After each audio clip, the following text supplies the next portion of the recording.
Today, we will understand the basics of BIM in a very simple way.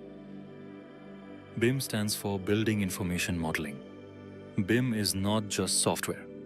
It is a process to create and manage a smart digital model of a building.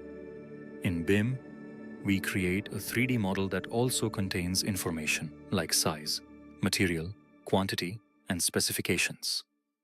This model is used by architects, civil engineers, structural engineers, and MEP engineers to work together.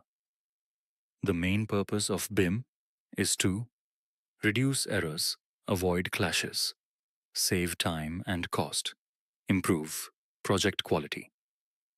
BIM is used from planning and design to construction and maintenance. In BIM, we also hear terms like 3D, model of the building, 4D, time or construction schedule, 5D, cost and quantity. Popular BIM software includes Revit, Navisworks, and Tekla. Today, BIM is highly demanded in India and abroad. If you are a civil or construction professional, learning BIM can strongly improve your career. In the next videos, we will learn BIM step by step, from beginner to professional level. If this video helped you, like, share, and subscribe to the channel. Thank you, and see you in the next video.